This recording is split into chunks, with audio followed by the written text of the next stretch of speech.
शिका सारिखे पूर्ण वैराग्य ज्याचे, वसिष्ठा परिज्ञान योगेश्वराचे, कवी वाल्मिका सारिखा मान्य ऐसा, नमस्कार माझा सद्गुरु रामदासा. जय जय रघुवीर समर्थ. सार्थ श्री दासबोध दशक 5वा, समास 9वा. साधक लक्षण निरूपण. मागील समासामध्ये समर्थांनी मुमुक्षूची लक्षणे सांगितली. आता ते साधकांची लक्षणे आपल्याला सांगत आहेत. मुमुक्षूची लक्षणे सांगताना श्री समर्थांनी अखेर सत्संगतीवर भर दिला आहे हे ध्यानात आले असेलच. त्याचं कारण असं आहे की प्रापंचिक दुःखाचा चटका बसून संसाराची अपूर्णता जाणवली की मुमुक्षुपणाला आरंभ होतो. त्यातूनच स्वतःच्या अपूर्णतेची जाणीव होते. आपले दोष आपल्याला स्पष्टपणे दिसू लागतात. प्रापंचिक ध्येये व आकांक्षा फोल वाटतात. पण आत्मज्ञानाचे ध्येय निश्चित होण्यास आत्मज्ञानी पुरुषाची भेट होणे आवश्यक असते. म्हणून मुमुक्षूला संत संगतीची तहान लागते. सत्संगतीने प्रथम आत्मज्ञानाचे ध्येय निश्चित होते, नंतर ते ध्येय गाठण्याचा मार्ग निश्चितपणे समजतो. त्या मार्गात राहण्याचा अभ्यास जो करतो त्याला साधक म्हणतात. साधकाने संतापाशी अनुसंधानाची विद्या शिकायची असते. मी देहच आहे या भावनेत राहणारा साधक मी आत्माच आहे या भावनेत राहण्याचा अभ्यास करतो. देहाचे अनुसंधान बाजूस सारून आत्मस्वरूपाचे अनुसंधान ठेवायची युक्ती साधणे हे साधकाच्या साऱ्या साधनेचे मर्म समजावे. ही युक्ती वश होण्यास पूर्वीच्या आवडीनिवडी आचारविचार बदलून नवीन स्वस्वरूपा अनुकूल आवडीनिवडी व आचारविचार अंगी आणावे लागतात. देहावर व दृश्यावर सहजपणे राहणारे मन सतत अभ्यासाने आत्म्यापाशी किंवा स्वस्वरूपापाशी ठेवण्यास अखंड धारणा करावी लागते. इंद्रियांमध्ये पसरलेले मन एकवटून किंवा गोळा करून त्याला हृदय कमलात घट्ट धरून ठेवण्याचा नित्य प्रयत्न केला की धारणा साधते. ज्याला धारणा साधली तो साधक होय. समासाच्या पहिल्या 31 ओव्यामध्ये साधकांची लक्षणे समर्थांनी सांगितली आहेत. मागील समासात मुमुक्षूची लक्षणे थोडक्यात सांगितली. आता साधक कसा असतो ते लक्ष देऊन ऐका. आपल्या अवगुणांचा त्याग करून ज्याने संत संग धरला त्याला मग साधक असे म्हणतात. जो संतांना शरण गेला आणि ज्याला संतांनी आपला म्हटला व कल्याण करण्याचे आश्वासन दिले त्याला परमार्थ ग्रंथामध्ये साधक असे म्हटले आहे. संतांनी ज्यास आत्मज्ञानाचा उपदेश केला तो श्रवण केल्याने आपल्याला संसाराचे बंधन नाही हे ज्याला खरोखर पटले तो जेव्हा ते ज्ञान हृदयात स्थिर व्हावे यासाठी साधन करतो तेव्हा त्यास साधक म्हणतात. ज्याला परमार्थ ऐकण्याची आवड असते, तत्वमसी म्हणजे तेच तू आहेस या अद्वैत अनुभवाच्या विवेचनाची ज्याला गोडी असते, मनन करून जो गूढ व खरा अर्थ बरोबर समजतो तो साधक असतो. कोणी आत्मानात्म विवेक मांडित असेल तर जो ते विवेचन मनापासून ऐकतो, संशय नाहीसे करून जो अधिकाधिक निश्चितपणे आत्मज्ञानाकडे वळतो. अनेक प्रकारचे संशय नाहीसे होण्यासाठी जो संतांची संगत करतो, शास्त्र प्रचिती, गुरु प्रचिती आणि आत्मप्रचिती या तिन्ही प्रचितीचे ऐक्य अनुभवतो, या 3 प्रत्ययांचा मेळ बसतो किंवा नाही हे स्वतः पाहतो. मी देहच आहे ही मिथ्या भावना जो विवेकाने बाजूस सारतो, मी आत्माच आहे ही सत्य भावना दृढपणे धरण्याचा अभ्यास करतो, निरंतर श्रवण मनन करतो तो साधक असतो. दृश्याचे दिसणे नाहीसे करून जो आत्मज्ञान घट्ट धरतो आणि मी आत्मस्वरूप आहे या विचाराने आपले समाधान राखतो तो साधक असतो.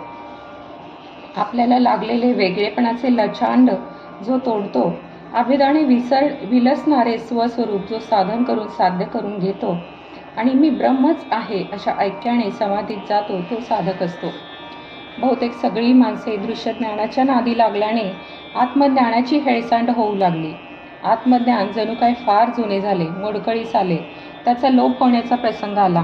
स्वतः आत्मसाक्षात्कार करून घेऊन जो आत्मज्ञानाचे पुनरुज्जीवन करतो, त्याची स्थापना करून पुष्कळांना तिकडे वळवितो आणि आत्मानात्म विवेकाने जो या मिथ्या प्रपंचातून पार पडतो तो साधक असतो. अध्यात्म निरूपणात श्रवण केलेली साधूची उत्तम लक्षणे जो अंगी आणण्याची खटपट करतो आणि अभ्यासाच्या जोरावर जो आपली वृत्ती आत्म्याशी तदाकार करतो तो साधक असतो.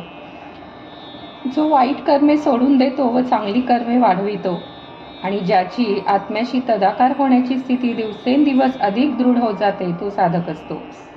दिवसेंदिवस जो दुर्गुणांचा त्याग करतो आणि त्याचबरोबर उत्तम गुणांचा अभ्यास करतो, जो आत्मस्वरूपाचे खोल एकाग्र चिंतन करतो, तो साधक असतो.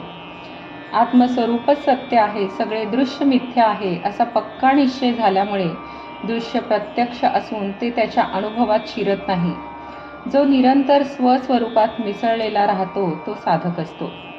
इंद्रियांना प्रत्यक्ष दिसणारे मायामय दृश्य जग जो मनातून काढून टाकतो, त्यातून आपले लक्ष काढून घेतो, आणि अतींद्रिय म्हणजे इंद्रियांना न दिसणारे आत्मस्वरूप आपल्या अंतर्यामी एकाग्र होऊन पाहतो, आत्म्याशी तदाकार होऊन राहण्याचा जो अभ्यास करतो, तो साधक असतो.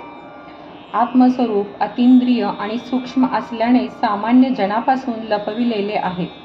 आपल्या मनाला त्याची कल्पना करता येत नाही. ते स्वरूप जो अभ्यासाने अंतरामध्ये घट्टपणे स्थिर करतो, तो साधक असतो. आत्मस्वरूपाचे वर्णन करू गेले तर वाचा कुंठित होते. जे डोळ्यांनी पाहू गेले तर दृष्टी लटकी पडते. ते स्वरूप अनेक प्रयत्न करून जो आपलेसे करून घेतो, तो साधक असतो. जे स्वस्वरूप अनुभवास यावे म्हणून लोक पुष्कळ प्रयत्न करतात, पण त्यांना त्याचा काही अनुभव येत नाही. जे पाहण्याचा प्रयत्न केला तरी पाहता येत नाही, असे ते आत्मस्वरूप जो स्वानुभवाने मनात साठवतो, तो साधक असतो. ज्या स्वरूपाशी मन मावळते, मनाचा अस्त होतो, म्हणजे मन मोकळेपणाने उरत नाही, जेथे तर्क चालू शकत नाही, त्याचे पाय मोडतात, त्या स्वरूपाचा जो अभ्यास बळाने अनुभव घेतो, तो साधक असतो. स्वस्वरूपाचा जो स्वतः अनुभव घेतो व त्यामुळे आत्मवस्तू ज्याला त्वरित प्राप्त होते, इतकेच नव्हे तर जो स्वतः आत्मस्वरूप होऊन जातो, तो साधक असतो.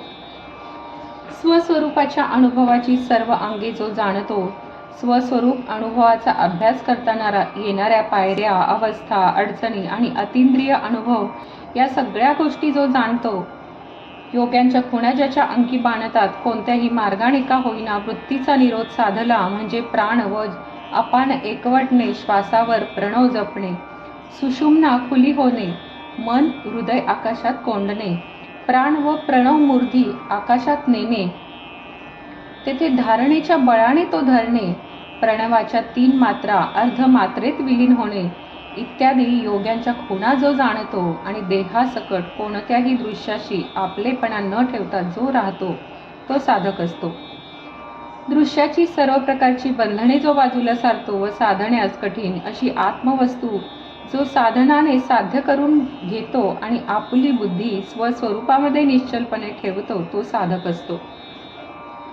देव कोण व भक्त कोण याचे सगळे मूळ जो शोधून पाहतो आणि साध्य जे आत्मस्वरूप त्याच्याशी जो त्वरित एकरूप होऊन जातो, तो साधक असतो. विवेकाच्या सामर्थ्याने जो मीपणाने अंतर्धान पावतो, ज्याचा अभिमान आपोआप मावळतो, शिल्लक उरत नाही, तो देहाने जरी लोकांना दिसत असला तरी त्याचे खरे स्वरूप कोणासच दिसत नाही, तो आत्मस्वरूप असतो. ते त्याचे स्वरूप कोणी जाणत नाही. जो देहाभिमान मागे टाकतो व स्वतः आपला खरा मी ढूंढून काढतो आणि या शोधांमध्ये जागृती, स्वप्न आणि सुषुप्ती यांच्या पलीकडे जातोच जातो, पण तुर्येच्याही पलीकडे जो जातो. मी केवळ द्रष्टा असून सर्व दृश्यांचा साक्षी आहे हे देखील ज्याचे सुटते, तो साधक असतो. तेथे खरं तर उन्मनी अवस्था असते. उन्मनीमध्ये मनाचे व्यापार असतच नाहीत.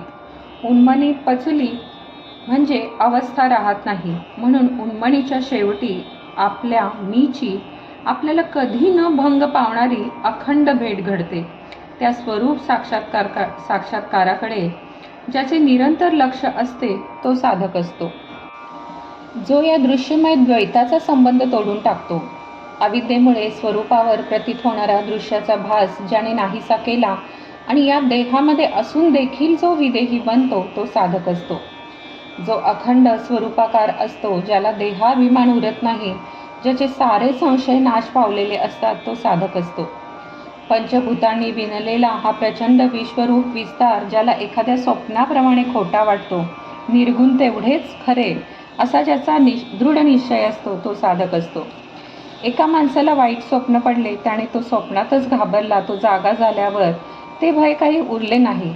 त्याचप्रमाणे सर्व दृश्य विश्व स्वप्नाप्रमाणे खोटे आहे असा ठाम निश्चय झाल्याने जो अत्यंत निर्भय होतो, तो साधक असतो.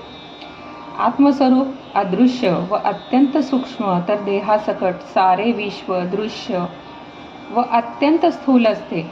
अभ्यासाच्या सामर्थ्याने जो सगळे दृश्य बाजूला सारतो आणि स्वस्वरूपाशी लिगडतो तो साधक असतो. हा श्री समर्थांच्या सांगण्याचा सारांश आहे. पुढील 3 ओव्यांमध्ये तोच अर्थ श्री समर्थ सारांश रूपाने सांगतात. दृश्य खरे मानून त्यास चिकटण्याची अनेक जन्मांची सवय मोडून काढणे काही सोपे नसते. त्याचप्रमाणे अदृश्य आत्मस्वरूपात सतत चिटकून राहण्याची सवय लावून घेणे काही सोपे नसते. या दोन्ही अवघड सवयी निश्चयाने, धैर्याने, चिकाटीने आणि सतत अभ्यासाने जो साधतो तो खरा साधक पदाला पोहोचतो. मायेने निर्माण केलेले दृश्य जगत प्रत्यक्ष दिसते म्हणून सामान्य माणसे त्याचे खरेपण प्रमाण मानतात.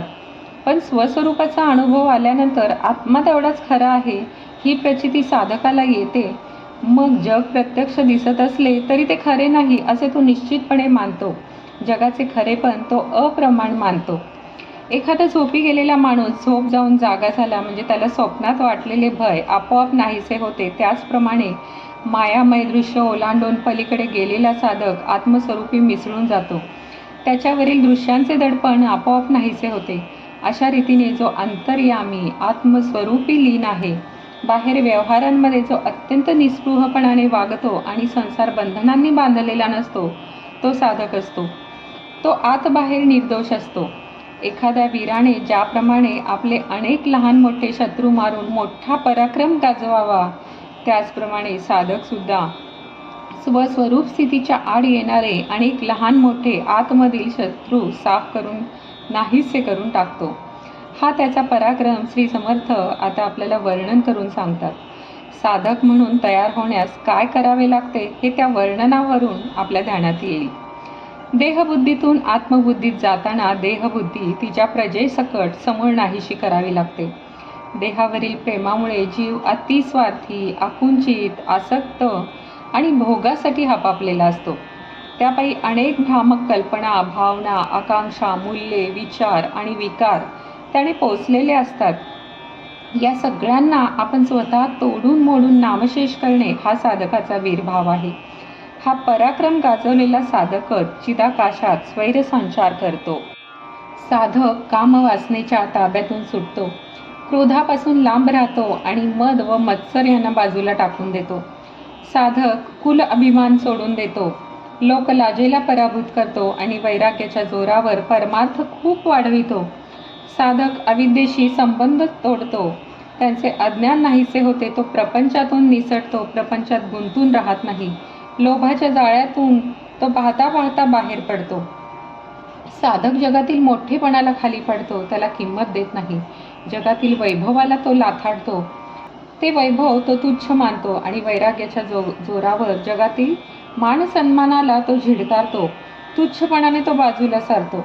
साधक भेदाचे राहते घर मोडून काढतो, त्याला राहण्यास जागाच ठेवत नाही. साधक सगळीकडे अभेदपणाने स्वस्वरूप पाहतो. आपला अहंकार बाजूस करून साधक त्यास लोळवितो, धुळीस मिळवतो आणि संशयरूप शत्रूला तर तो पाय धरून आपटतो आणि ठार मारतो. सर्व संशय समूळ नष्ट करतो. साधक आपल्या विकल्पाचा सरळ वध करतो, आपले विकल्प साफ नाहीसे करतो. मोठा प्रहार करून तो भवसागर मारून टाकतो. विश्वामध्ये प्रतिक्षणी घडणाऱ्या अनंत घटनांना भवसागर म्हणतात. जोपर्यंत विश्व खरे वाटते तोपर्यंत भवसागर देखील खरा वाटतो. साधकाला आत्मज्ञान झाले की एका तडाख्यात विश्वदृश्य रूपाने नाहीसे होते. शाश्वताच्या अनुभवाने अशाश्वतच नाहीसेच होते. तसेच पंचभूतांमध्ये आपसात असणारा विरोध तो नाहीसा करून टाकतो. साधक संसाराच्या भयाचे थोबाड पडतो. प्रपंचामधील भीतीचे त्याला भय वाटत नाही. जीवनात त्याला भय उरतच नाही. तो काळाची तंगडी मोडतो. काळ सारखा वाहतो व जीव काळाच्या सत्तेत वावरतो. त्यामुळे काळाबरोबर जीव देखील वाहत जातो. काळाची तंगडी मोडली की त्याची गती थांबते. त्यामुळे साधक काळसत्ता झुगारून अमरत्वात प्रवेश करतो. साधक मृत्यूच्या मस्तकावर प्रहार करून ते फोडून टाकतो. जन्म आणि मृत्यू या काळसत्तेच्या खुणा आहेत. जन्म मृत्यूंचा ताबा देहावर चालतो. साधक आत्मस्वरूप असल्याने त्याला जन्म नाही, तसाच मृत्यू देखील नाही. साधक देहरूपी पिशाच्यावर हल्ला करतो व त्याला काढून लावतो. मी आत्मा असताना मी देह आहे अशी बाधा झाली. साधक ते पिशाच कायमचे काढून लावतो. साधक संकल्परूपी शत्रूंविरुद्ध उठाव करून त्यांना निर्मूल करतो. माणसाच्या अंतर्यामी संकल्पाचे जणू काय मोठे सैन्यच असते. साधक त्याचा निपात करतो, सर्व संकल्प मारून टाकतो. साधक अचानक छापा घालून कल्पनेला मारून टाकतो. आशेचा हात धरून कल्पना माणसाला दृश्यामध्ये गुंतवते, म्हणून साधक कल्पनाच करणे बंद करतो. साधक स्वतःला जे भय वाटते त्यास बुडवून टाकतो. आपले कसे होईल असे भय माणसाला वाटते, साधक ते नाहीसे करतो. साधक आपल्या सूक्ष्म देहाला जिंकतो. आपल्या वासना सूक्ष्म देहात राहतात. साधक वासनांना पराभूत करतो, त्यांना जगणे अशक्य करतो. विवेकाच्या सामर्थ्याने साधक पाखंडाला त्रस्त करून सोडतो. पाखंडी मतांचा तेजोभंग करून टाकतो. मी ब्रह्म आहे या अभिमानाने साधक मी देह आहे हा अभिमान मारून टाकतो. एक अभिमान देवाचा तर दुसरा अभिमान देहाचा. एक सत्याचा शाश्वताचा तर दुसरा असत्याचा अशाश्वताचा. एक अतिपवित्र तर दुसरा अति अपवित्र. एक कल्याणकारी तर दुसरा अकल्याणकारी असतो. साधक दुसरा अभिमान नाहीसा करतो. साधक देहबुद्धीच्या स्वार्थाला संकटात घालतो, आपला स्वार्थ उडवून लावतो. साधक दुर्दैवाला सरळ शास्त्रशुद्ध मार्गाने ठार करतो. दुर्दैव आणि सुदैव देहाभोवतीच घोटाळतात. साधक आपल्या देहाला असून नसल्यासारखा करतो आणि तीच अवस्था दैवाची होते. साधक मोहाला उभा चिरतो, दुःखाचे 2 तुकडे करतो, शोकाचे तुकडे तुकडे करून बाजूला फेकून देतो. मोह, दुःख आणि शोक हे साधकाचे शत्रू असतात. साधक त्यांना संपूर्ण नाहीसे करतो. साधक द्वेषाला देशोधडी लावतो, हद्दपार करतो, नास्तिकपणाचे नरडे दाबून प्राण घेतो. साधक कुतर्काला इतकी जरब देतो की त्याच्या भीतीने कुतर्काचे हृदय धडधडते. साधकाच्या जीवनामध्ये द्वेष, नास्तिकपणा आणि कुतर्क यांना मुळीच स्थान नसते. आत्मज्ञानाने साधकाचा विवेक फारच शक्तिमान बनतो. त्याच्या जोराने साधकाचा स्वस्वरूपाबद्दलचा निश्चय दृढ होतो. वैराग्याच्या सामर्थ्याने साधक आपल्या अवगुणांचा संहार करतो. आत्मानात्मविवेकाची भरमसाठ वाढ होण्यास आत्मज्ञान कारण होते आणि विवेक अत्यंत व्यापक झाला की स्वस्वरूप निश्चय अत्यंत स्थिर होतो. आसक्ती सर्व अवगुणांची आई आहे. वैराग्याने आईचा वध केला की तिच्या पिल्लांना नष्ट करण्यास फारसे कष्ट लागत नाही. स्वधर्माच्या आचरणाने साधक अधर्माचे सर्वस्व हिरावून घेतो. अधर्माला अस्तित्वच राहत नाही. साधक सत्कर्मांनी दुष्कर्मांना हाकलून लावतो आणि सद्विचारांनी अविचारांना कुचलून वाटेस लावतो. सद्विचारांचे सामर्थ्य एवढे आहे की अविचारांना तेथे टिकणे अशक्य होते. साधक तिरस्काराला चिरडून टाकतो, तो कोणासही तुच्छ करीत नाही.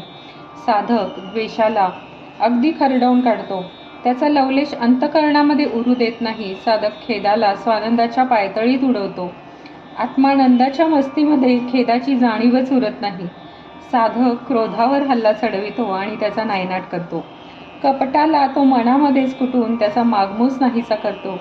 साधक सर्व भूतांना मित्रपणाने पाहतो, सर्वांना आत्मवस्तू मानतो. साधक दृश्याकडे धावणाऱ्या वृत्तींचा त्याग करतो. आप्तजनांची संगत सोडतो आणि वृत्तीला आत्मस्वरूपाकडे वळवून अखेर आत्मज्ञान करून घेतो.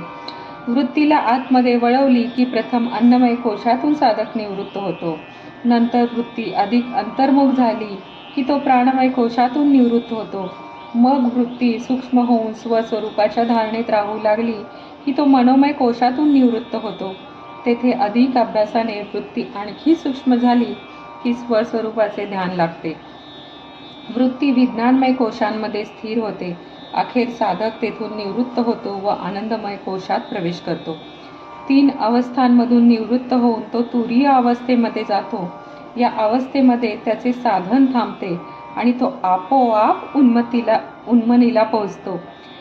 यास निवृत्ती मार्ग म्हणतात आणि हा अधिकारी पुरुषांचा किंवा सद्गुरू कृपापात्र साधकांचा मार्ग आहे. साधक दृश्यरूपी चोरास फसवितो, दृश्याच्या कक्षेतून निसटतो, विपरीत ज्ञानाला सर्व बाजूंनी वेढून तडाखा देतो, भ्रमरूपी भलतेच ज्ञान नाहीसे करतो आणि आत्मरूपी चोरांपासून आपली सोडवणूक करून घेतो. जे खरे आपले नाहीत त्यांच्या ठिकाणी ममत्व ठेवित नाही. साधक पराधीनतेवर रागावतो कारण तो स्व अधीन बनतो. ममतेवर संतापतो, कारण खरा मी त्याला सापडतो व खरे माझे कोण तो ते जाणतो. आणि तो ताबडतोब दुराशा सोडून देतो, कारण ती स्वस्वरूपापासून दूर करते. साधक मनाला स्वस्वरूपात लीन करतो, त्यामुळे यातनेला यातना होतात, कारण यातना भोगायला मन शिल्लकच उरत नाही. साधक उद्योग, कष्ट आणि प्रयत्न यांची प्रतिष्ठा वाढवतो, कारण त्याचे जीवन या तिन्ही गोष्टींनी भरून वाहते. साधक आपल्या साधन मार्गामध्ये अभ्यासाची सोबत धरतो. तो उद्योग आणि कष्ट बरोबर घेऊन निघतो आणि प्रयत्नरूपी उत्तम सहचारी बरोबर ठेवतो. अभ्यासाला, कष्टाला आणि प्रयत्नाला श्री समर्थांनी परमार्थात सुद्धा केवढे महत्त्व आहे हे ध्यानात घ्यावे.